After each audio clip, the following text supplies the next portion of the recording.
아멘.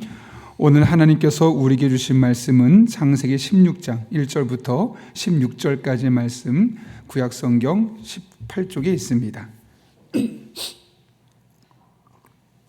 창세기 16장 1절부터 16절까지의 말씀을 우리 다 같이 한 목소리로 봉독하겠습니다. 아브라함의 아내 사레는 출산하지 못하였고 그에게는 한 여종이 있으니 애굽 사람이요 이름은 하갈이라.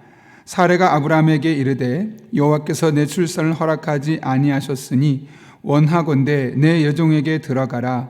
내가 혹 그로 말미암아 자녀를 얻을까 하노라 하매 아브라함이 사레의 말을 들으니라. 아브라함의 아내 사레가 그 여종 애굽 사람 하갈을 데려다가 그 남편 아브라함에게 첩으로 준 때는 아브라함이 가나안 땅에 거주한 지 10년 후였더라. 아브라함이 하갈과 동침하였더니 하갈이 임신하매 그가 자기의 임신함을 알고 그의 여주인을 멸시한지라. 사레가 아브라함에게 이르되 내가 받은 모욕은 당신이 받아야 옳도다. 내가 나의 여종을 당신의 품에 두었거늘 그가 자기의 임신함을 알고 나를 멸시하니 당신과 나 사이에 여호와께서 판단하시기를 원하노라. 아브라함이 사레에게 이르되 당신의 여종은 당신의 수중에 있으니 당신의 눈에 좋을 대로 그에게 행하라 하매 사레가 하갈을 학대하였더니 하갈이 사레 앞에서 도망하였더라.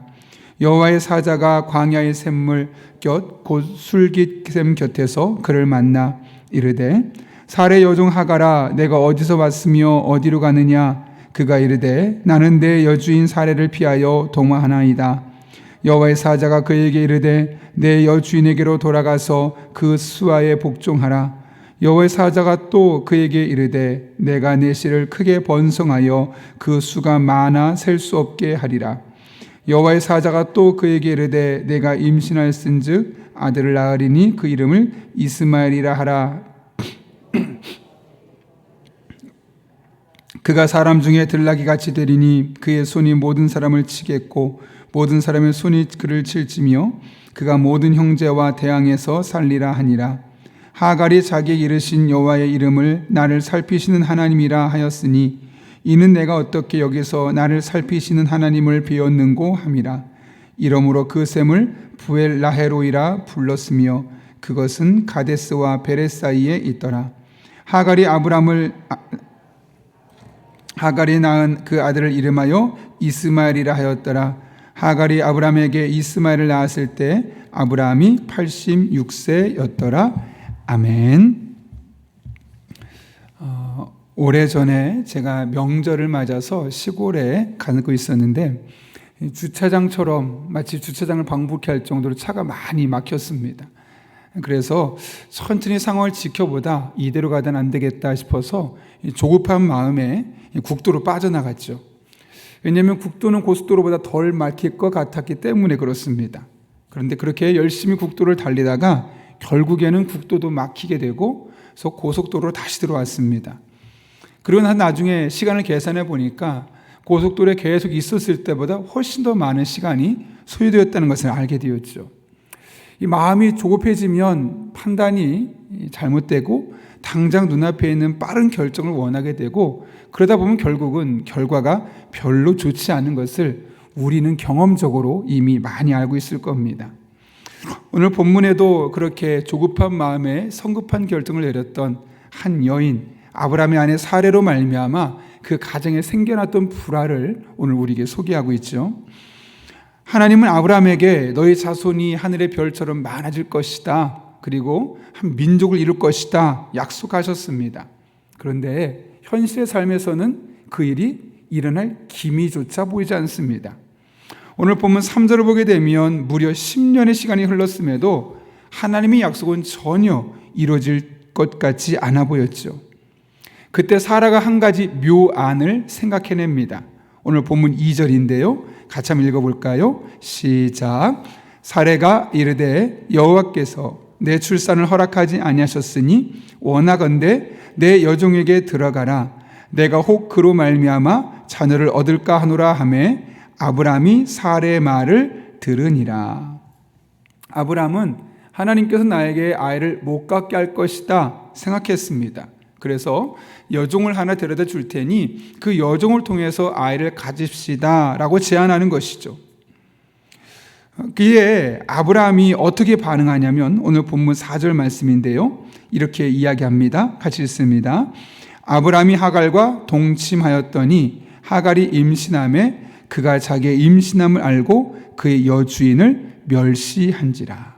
아브라함이 어떻게 했냐면 사레가 하라는 대로 했습니다.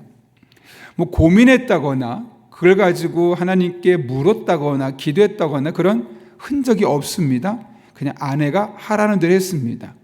왜 그랬냐면 그 당시에는 고대 근동에서는 결혼을 하고 나서 아이를 낳아야지만 그 결혼은 완성된 결혼이다 라는 생각이 있었습니다.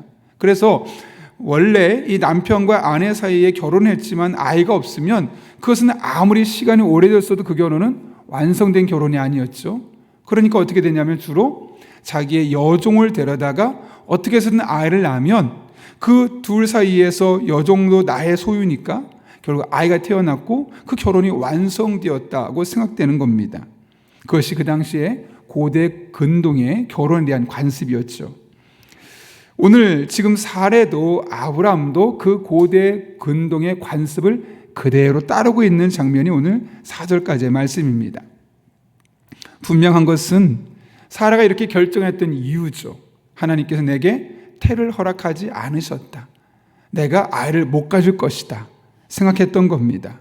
그런데 잘 아시는 것처럼 하나님은 이미 너에게 자녀를 주겠다고, 그것도 하늘의 별처럼 바닷가의 모래처럼 많게 하시겠다고 말씀하셨습니다. 약속은 하셨는데 아직 아이가 생기지 않은 거죠.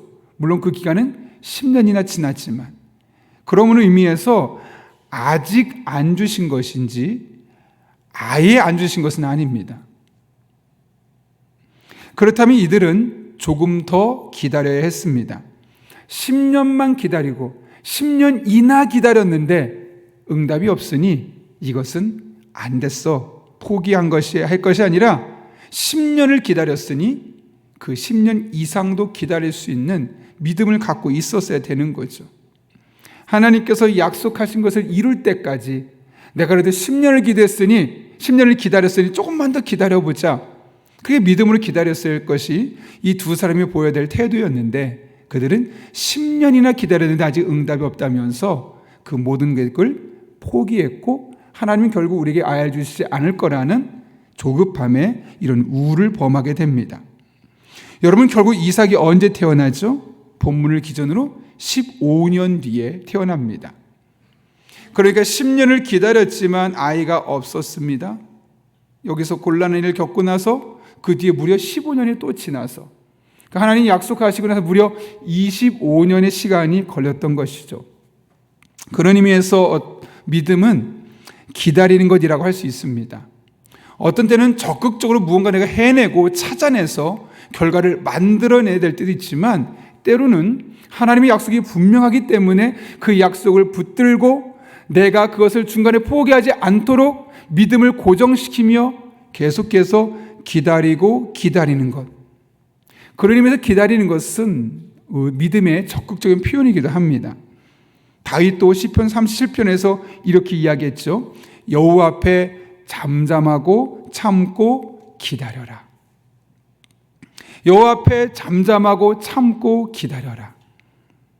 상황이 이해되지 않을 때 먼저 지레 짐작하고 포기하지 마시기 바랍니다. 오히려 하나님께서 하실 일을 기대하며 믿음 가운데 기다릴 수 있기를 바랍니다.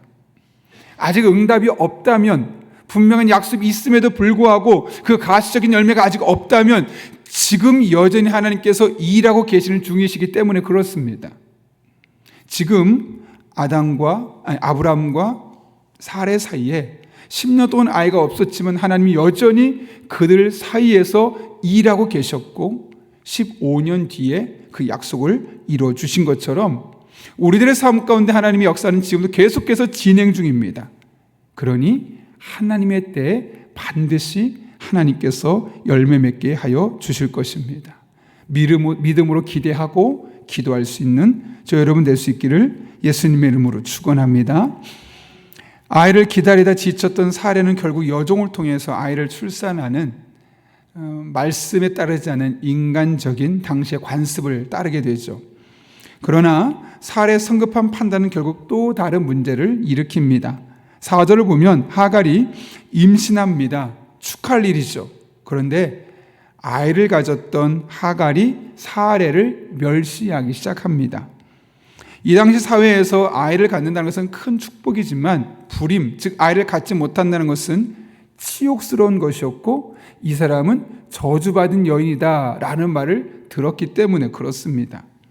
그러니 하갈이 기고만장해서 자신의 여주인 사례를 무시하는 겁니다. 당신은 저주받은 여인이야, 나는 복받은 여인이야. 은근히 계속해서 그녀를 괴롭히고 무시하는 거죠. 결국 사례가 이를 참지 못하고 아브라함에게 찾아가서 하소연합니다. 오늘 보면 5절 말씀인데요, 같이 한번 읽겠습니다. 시작.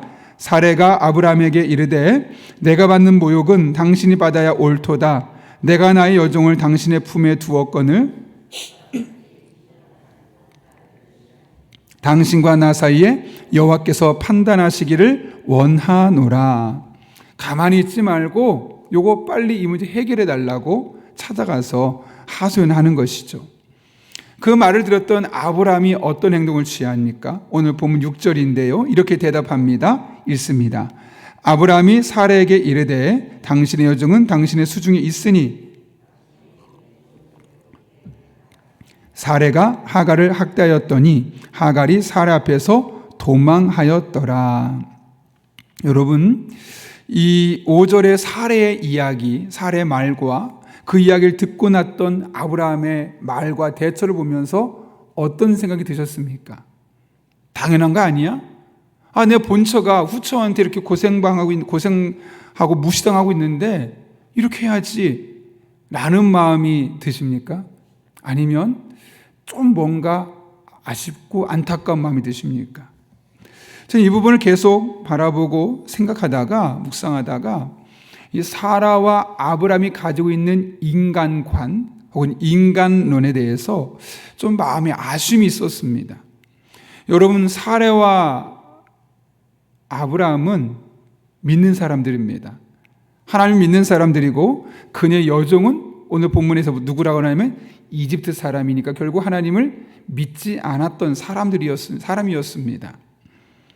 그런데 이들이 지금 하나님을 믿는 사람들인데 사례가 또 아브라함이 자신의 여종 하갈을 어떤 존재를 보고 있냐면 씨바지 정도, 그리고 내 마음대로 할 수 있는 존재, 당신의 눈에 좋을 대로 그에게 행하라, 당신이 하고 싶은 대로 다 해도 상관없어, 내가 모른 채 할게, 이런 말입니다.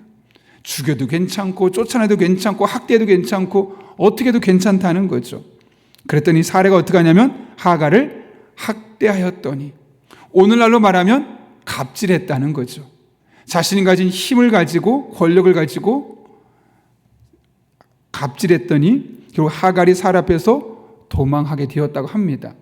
물론 하갈이 잘못이 없다는 것이 아닙니다. 하갈에게도 분명히 잘못이 있죠. 그러나 그것은 하갈의 잘못이고 적어도 아브라함과 사례는 하나님을 믿는 사람으로서 이런 모습의 갑질을 보여주어서는 안 됐을 겁니다. 그들이 바라봤던 하갈은 하나의 도구였습니다. 그리고 그들을 비인격적으로 대우하고 있는 거죠. 내가 아이를 가질 수 없을 때 대신 아이를 낳아줄 수 있는 그런, 죄송합니다, 원자적인 표현을 쓰면 씨바지 정도의 용도밖에 아니었습니다. 그래서 아이를 낳았고 임신을 하게 되었고, 그런데 그 종이 내 아내를 괴롭히니 마음대로 해라, 떠나버려도 상관없다. 결국 하갈을 학대하는 그런 일이 일어날 수밖에 없었던 것이죠. 물론 그녀의 사회적인 신분은 종입니다. 여종입니다. 그러나 믿음의 사람들은 사람들을 사회적인 신분이나 지위만을 바라보고 판단해서도 안 되고 처우해서도 안 되는 겁니다. 그 사람이 아무리 부족해도, 나보다 신분이 낮아도, 배움이 부족해도 다 하나님의 형상으로 만들어진 존재들이기 때문에 그런 것이죠.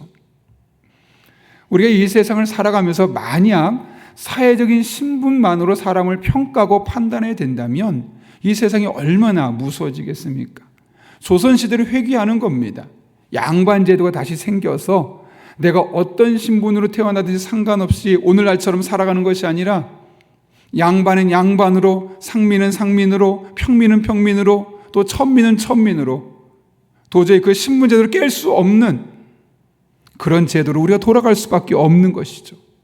물론 오늘날도 신분제도는 없어졌지만 은연중에 그런 직업에 따라서 각 사람이 가지고 있는 돈에 따라서 사람을 나눕니다.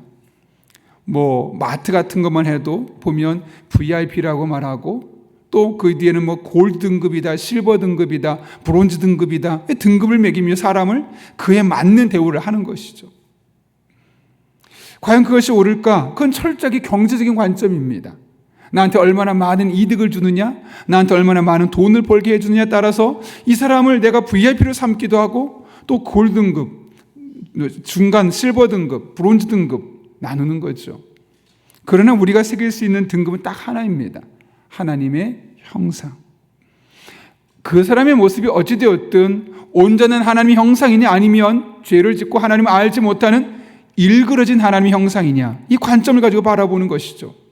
그래서 우리들의 눈에는 모든 사람이 예수님을 믿고 구원받은 백성이거나 아직 구원이 필요한 사람으로 바라보는 그런 영적인 관점에서 바라보는 것이 우리에게 필요하고, 그 사람의 사회적인 지위나 그 사람이 가지고 있는 재량이나 재력은 아주 중요한 판단의 기준이 되어서는 안 된다는 것이죠.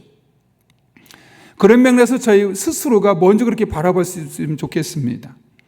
굳이 주변에 돈 많은 사람 바라보면서 너무 마음 아파할 필요 없고요. 나보다 학벌 좋은 사람 보면서 주눅들 필요 없고요. 또 그 사람의 신분이나 또 그 사람의 자녀가 가지고 있는 그 모습을 보면서 너무 억울할 필요도 없습니다. 그냥 내가 하나님의 자녀라는 사실 하나로 감사하며 하루하루 살아갈 수 있기를 바랍니다. 그리고 내가 혹시라도 누군가보다 조금 더 나은 점이 있다면 나보다 못한 사람들을 비난하고 무시하고 갑질하며 평가하기보다는 오히려 품어주고 높여주고 함께 살아갈 수 있는 그런 믿음의 삶의 공동체를 만들어갈 수 있는 저 여러분 될 수 있기를 예수님의 이름으로 축원합니다. 우리 함께 기도하겠습니다. 거룩하신 아버지 하나님, 아브람과 사레가 결혼하고 아이를 갖는 과정을 통하여서 우리들의 삶 가운데 분명한 메시지를 허락하신 은혜를 진심으로 감사를 드립니다. 10년이나 기다렸는데 그때 더 이상 응답이 없어 포기했던 사레와 아브람의 모습을 보며 그 뒤에 15년 뒤에 아이가 생긴 것을 기억합니다. 우리 또한 하나님의 약속을 참고 잠잠하며 기다릴 수 있는 믿음의 사람들 되게 도와주시고, 그때 우리가 바라봐야 될 믿음의 관점은 하나님이 여전히 지금도 일하고 계시다는 상황으로 우리가 바라볼 수 있는 주의 종들 되게 하여 주옵소서. 뿐만 아니라 사레와 아브람이 가졌던 하갈에 대한 인간론을 보며 과연 우리는 다른 사람을 어떤 모습으로 바라보고 있었는지를 돌아보게 하시고 스스로를 그렇게 믿음의 눈으로 바라볼 수 있는 주의 종들 되게 하여 주옵소서. 이 한 주도 함께 쓸 줄 믿사오며 예수님의 이름으로 기도하옵나이다. 아멘. 우리 다 함께 주님께서 가르쳐준 기도 하시겠습니다. 하늘에 계신 우리 아버지, 아버지의 이름을 거룩하게 하시며 아버지의 나라가 오게 하시며 아버지의 뜻이 하늘에서와 같이 땅에서도 이루어지게 하소서. 오늘 우리에게 일용할 양식을 주시고 우리가 우리에게 잘못한 사람을 용서하여 준 것 같이 우리 죄를 용서하여 주시고 우리를 시험에 빠지지 않게 하시고 악에서 구하소서. 나라와 권능과 영광이 영원히 아버지의 것입니다. 아멘. 오늘 이 시간 함께 기도하실 때 먼저 말씀 붙들고 기도합니다. 우리들의 삶에도 하나님 앞에 더 기다리고 인내하며 믿음의 눈으로 하나님 바라볼 수 있는 영적인 눈이 열려질 수 있게 달라고 기도합니다. 또 우리가 사람을 바라보는 관점이 하나님의 눈으로 바라볼 수 있는 그런 사람들 되게 도와주시고 그와 같은 과정을 통하여 우리들의 삶에 만족감과 기쁨과 감사가 넘쳐나는 복된 일상이 될 수 있게 달라고 기도합니다. 나아가 오늘도 성령으로 충만케 하셔서 마땅히 기도할 바를 알게 하시고 모든 것을 합력해 선을 이루시는 하나님을 경험하게 하여 주옵소서. 한국교회가 오직 말씀으로 바로서게 하시고 한 영혼을 천하보다 귀하게 여기게 하시며 어두운 세상 가운데 빛과 소금의 역할을 감당케 하여 주옵소서. 위정자들이 하나님을 경외하며 국민들을 사랑하는 마음으로 정치하게 하시고 개인의 이익이 아닌 나라와 백성의 안녕을 도모하게 하여 주옵소서.